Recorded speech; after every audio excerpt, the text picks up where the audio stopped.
Olá, esse é o Pod Guru, o seu podcast da Tech Guru. Confira a edição de hoje.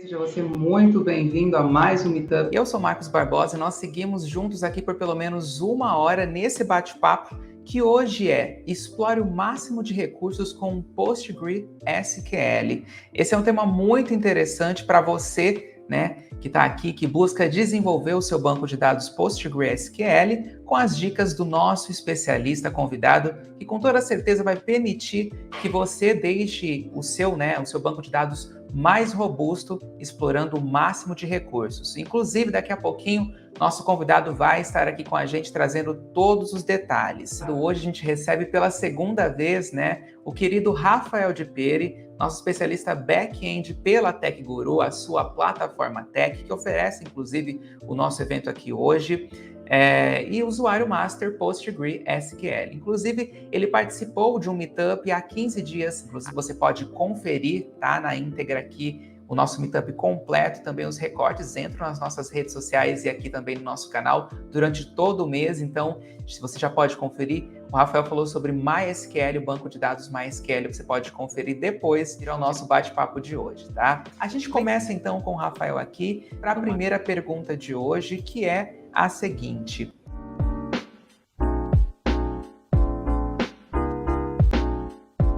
por que escolher o PostgreSQL e não outro banco de dados? Quais diferenciais ele pode oferecer? Eu escolheria o Postgres em detrimento, por exemplo, do MySQL, quando eu gostaria de manter uma consistência, uma disponibilidade e também uma facilidade em fazer extrações ali, fazer a administração dos dados do meu banco, né?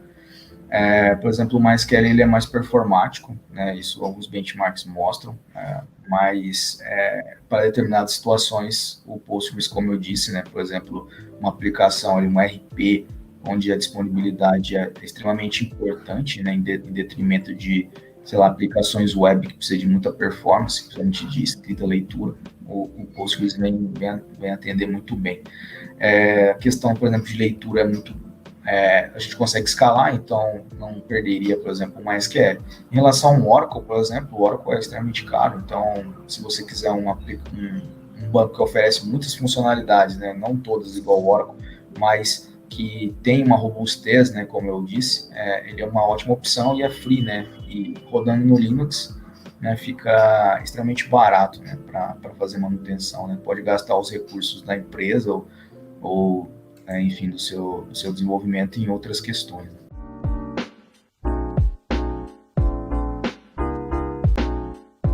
A gente retorna então com mais uma pergunta aqui: como o cluster pode me ajudar a escalar o PostgreSQL e qual a melhor opção, Master ou Master Slave? Hoje, né, o Postgres oferece a opção de Master Slave e N slaves, né, vamos assim dizer. Então, se não tivesse recurso de DBAs, né, de pessoas que vão administrar o meu banco de dados, eu optaria por essa situação, até porque quando a master cai ou falha, a slave torna a master, né? Então, na minha visão, essa seria a melhor opção. Obviamente depende, né? Tudo depende de programação, mas aí vai ter que ter mais custo aí, né? Se você quiser manter um master, né? Então porque você teria que escalar a escrita nesse caso, né? O objetivo seria escalar a escrita. Então, se é o caso, talvez valha a pena ir até para um outro banco de dados, tá? Até para não ter tantos problemas, né? A gente tem nativamente vários provedores de hospedagem, como o próprio Saving Cloud, que oferece Master para MariaDB, por exemplo, MySQL. No Postgres, como eu disse, ele é o objetivo dele é a robustez, a disponibilidade, um banco parrudo mesmo e open source, né?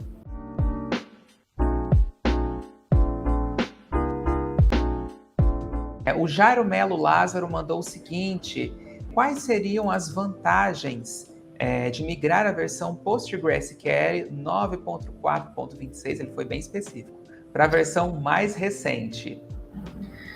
Assim, de bate-pronto eu não sei quais são os novos recursos, né? Porque tem bastante major versions, né? Da 9 até a 14, mas eu sempre falo pro pessoal que é super importante ter uma política de atualização de versão, principalmente para ganhar as funcionalidades novas e também resolver problemas de vulnerabilidade, problemas de segurança, bugs, né, que são encontrados nas versões anteriores.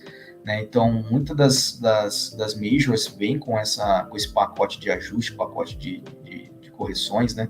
E também com funcionalidades novas que você pode adotar no seu banco de dados e, consequentemente, utilizar ali na integração com a sua aplicação.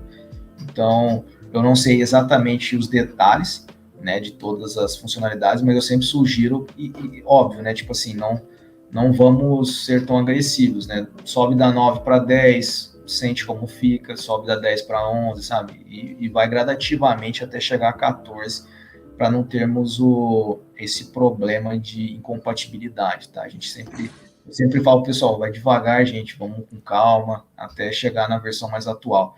Inclusive, a gente está fazendo esse trabalho aqui para remover várias vulnerabilidades, por exemplo, né, que a gente tem algumas aplicações que validam, né, que verificam se tem alguma vulnerabilidade de segurança nas dependências, por exemplo. Então, a gente tem sempre feito atualizações de versão, não só de banco, mas também de aplicações, né, de linguagem, de frameworks. É sempre importante estar na última versão.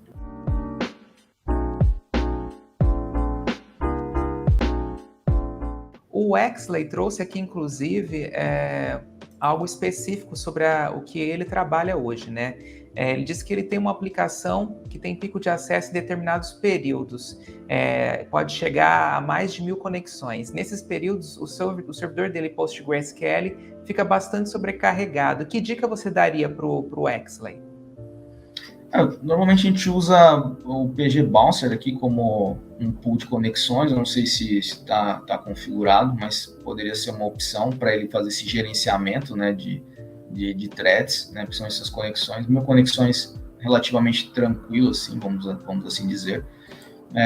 Mas eu sugiro isso, não sei se ele já empregou, né, mas tem o PG Pool também, só que ele é mais complexo de lidar. Aqui a gente usa o PG Bouncer, né, ele é bem mais light, vamos assim dizer, né, mais tranquilo de fazer a configuração, né, então eu sugeriria algo desse sentido, né, se não tivesse implementado. Em outro cenário, talvez esteja tendo uma sobrecarga de memória e CPU, né, talvez escalar as réplicas ali, se for a consulta, seja uma solução também. Aí teria que ver essa questão do monitoramento, mas seriam esses dois cenários que eu, no primeiro momento, analisaria, tá?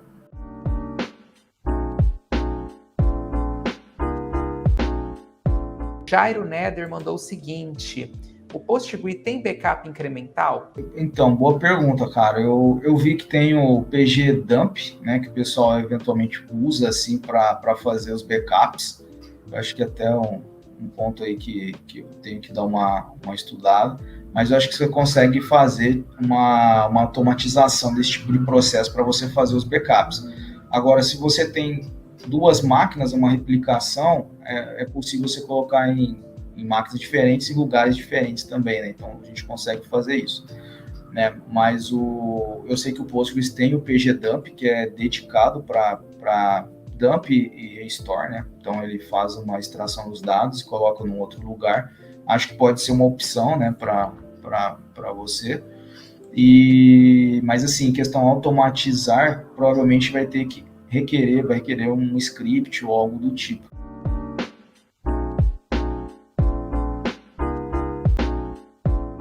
O Edson Lucas perguntou o seguinte: em qual situação Postgres se comporta melhor? Abrir uma conexão com o banco e dentro dessa conexão executar vários comandos e depois fechar a conexão? Ou abrir e fechar uma conexão em cada comando? Normalmente abrir e executar, fechar, abrir e executar, teoricamente tende a ser pior, tá? Porque é custoso abrir uma conexão TCP. Então, a primeira opção seria mais vantajosa a nível de performance, tá? O próprio HTTP1, ele tem esse mecanismo de abrir a conexão TCP e fechar, abrir e fechar. Por isso, o HTTP2 ele é mais performático, né?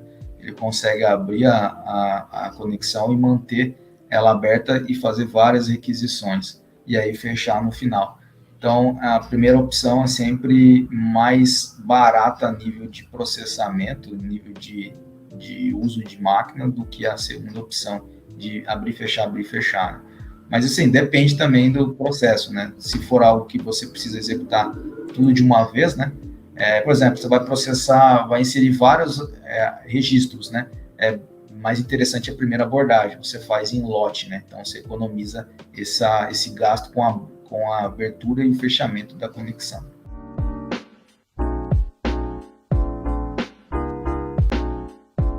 Fernando Garoso, ele perguntou, na verdade ele pediu um conselho para você, se você tem algum conselho de ferramenta de monitoramento e integridade de banco. Em relação à ferramenta de monitoramento, a gente já usei o Datadog, uma ferramenta que é paga, né? Então teria que ver qual é o custo. É gratuito, eu nunca usei, então eu aconselharia dar uma olhadinha aí no Datadog.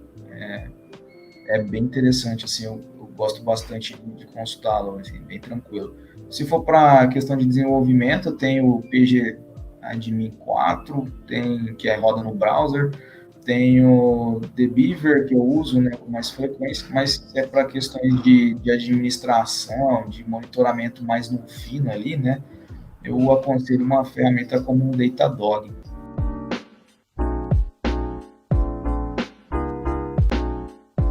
O PostGrid dispõe o PGAdmin 4, permitindo acesso ao banco de dados remotamente.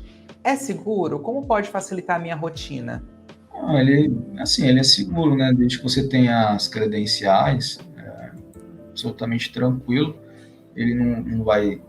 Se você armazenar isso no seu banco de senhas, obviamente ele vai ficar um pouco exposto se alguém pegar a sua máquina, né? Mas aí, boas práticas, né? Então, toda vez que sai na frente da máquina, bloqueia o seu computador. Mas não vejo nenhum tipo de problema. Ele vai facilitar muito a rotina do desenvolvedor, né?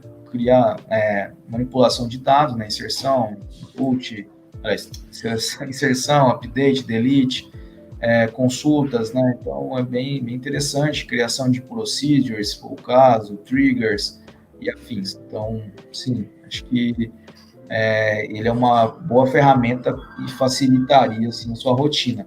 O único ponto é, se você atualizar o browser, tchau, né? Você vai ter que se conectar de novo. Eu prefiro algo mais desktop, aí eu utilizo o The Beaver, né? Mas o PGAdmin 4 é bem interessante, usei bastante.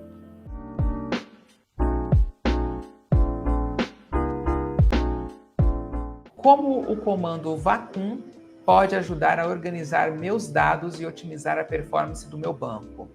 Mas basicamente, quando tem essas questões de fragmentação de disco por conta de remoção de dupla, né, o registro na tabela, o próprio update, né, que deleta e faz o insert, então isso vai causando um fragmento ali no seu disco, e isso tende a onerar um pouquinho o seu banco, ficar um pouco mais lento, e o comando vacuum ele faz exatamente essa extração, remoção, né, de slots ali que estão em desuso. É como se fosse um garbage collector da JVM, mas ali no banco de dados, né? Ele faz toda a limpeza ali de memória não utilizada, mas que está onerando ali, que está sendo, entre aspas, está presa, né? Vamos assim dizer. E aí ele libera para que novos dados sejam incluídos ali no seu banco de dados.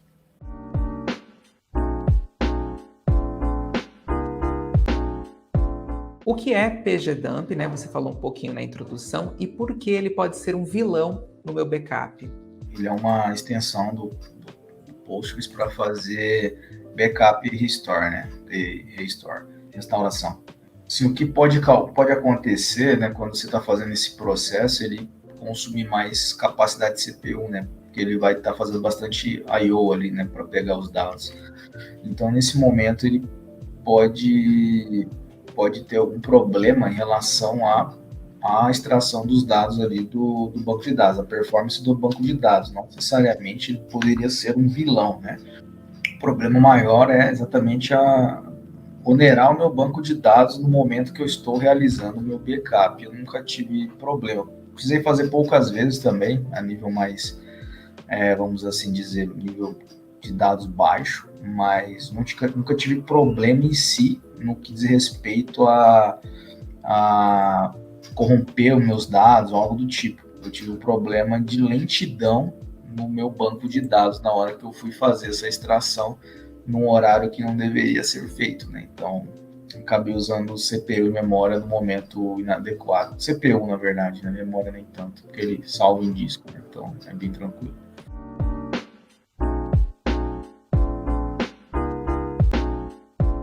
Usuários costumam apontar lentidão e travamentos no PostgreSQL. Quais cenários podem propiciar isso? Você comentou aí a respeito do banco do backup, né? Em horários incomuns.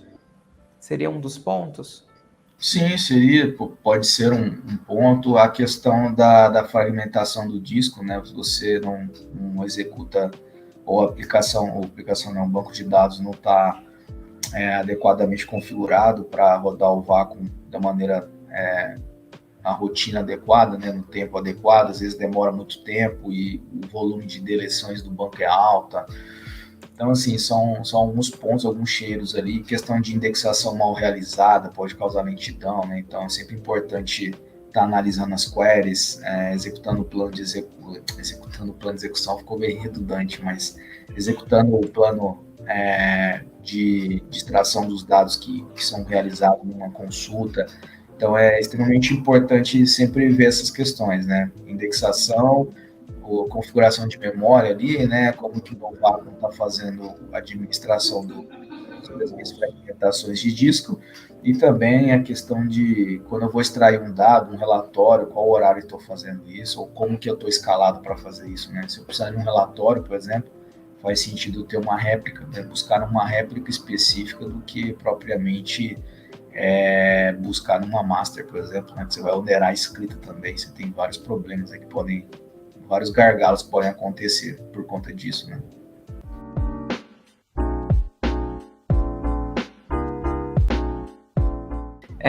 Com o ambiente em cluster, né, da Saving Cloud sendo uma aplicação em um ambiente e o Postgres em outro ambiente, não preciso me preocupar com alto volume de processamento? Vai ter a latência de rede, se nós estivermos falando de domínios distintos, tá?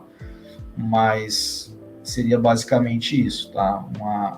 Vai ter um acréscimo, né? E a gente está suscetível, por exemplo, quando a gente roda dentro do Kubernetes, né? A gente faz a integração, entre aspas, ali, né? De várias aplicações, o próprio banco de dados pode estar ali na própria VPC, né? Por exemplo. Então, a gente pode se comunicar ali por namespace, por nome de recurso, de serviço. Então, assim, é muito mais rápido. Quando a gente está, de certa forma, integrando, né, 2, 3 domínios, então a gente precisa fazer uma requisição de fora de uma VPC, de uma VPN, vamos assim dizer, né, para deixar mais clara a conversa. E aí vai ter toda a questão da latência de rede, né, pode ser suscetível a falhas, isso pode acontecer sim, né, mas é uma questão bem, assim, não é tão normal, tá? Tipo, a latência é bem reduzida, a não ser que tenha uma disponibilidade de um desses componentes que você mencionou, né? Por exemplo, a Amazon já caiu, né? Então, eventualmente, qualquer integração que eu tenha com ela, eu vou ser suscetível, porque eu estou conectado a ela através da rede, né? Então, sim, é uma situação que pode causar um certo desconforto, latência ali, mas 99% dos cenários seria bem pequeno, tá? Esse problema, assim, não é um problema, mas o tempo de execução é um pouco maior, tá? Ele até complementou aqui, ele disse o seguinte, seria uma aplicação em uma máquina e o Postgres em outra. Isso depende, se estiver na mesma, porque assim, pode estar em duas máquinas, mas se estiver na mesma rede, então não tem essa latência, tá? Então seria tranquilo. Uhum. Agora, se estiver em lugares distintos, entra nesse contexto da latência, pode acontecer, tá? E uma máquina pode estar indisponível também, então tem toda essa questão. Agora, você roda os dois na mesma máquina, quando cai um, outro vai junto, né? Não tem o que fazer. O ideal é sempre estar separado, né? Claro. Mas seria isso, assim. Acho que só a questão da rede mesmo, se estiver fora dela. Dentro dela, não vejo nenhum problema, nenhum impacto, tá?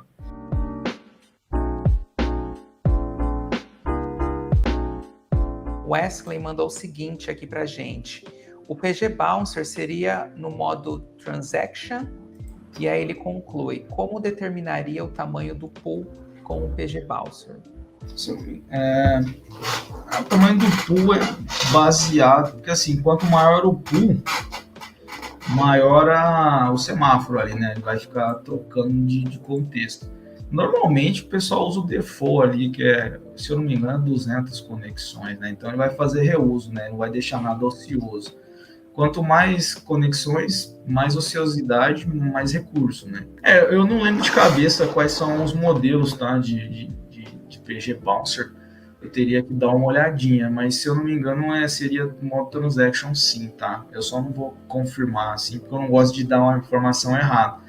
Mas eu posso dar uma olhadinha depois e tentar em contato com ele para a gente trocar uma ideia sobre isso. Mas sim, eu acredito que seja o transaction, até para ele toda a conexão que entra, né? Ele fazer esse remanejamento, né? Ele é como se fosse um controlador de tráfego, um load balancer do banco de dados, assim, vamos assim dizer. Né? Então é bem transparente assim a questão do reuso das conexões para otimizar a performance do banco. Tá?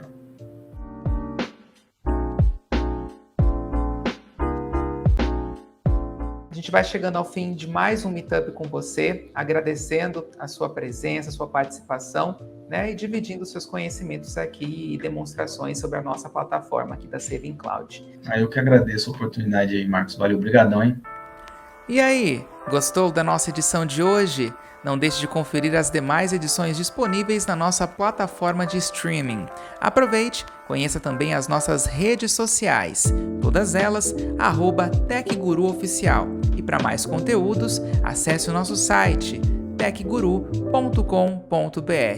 Até a próxima!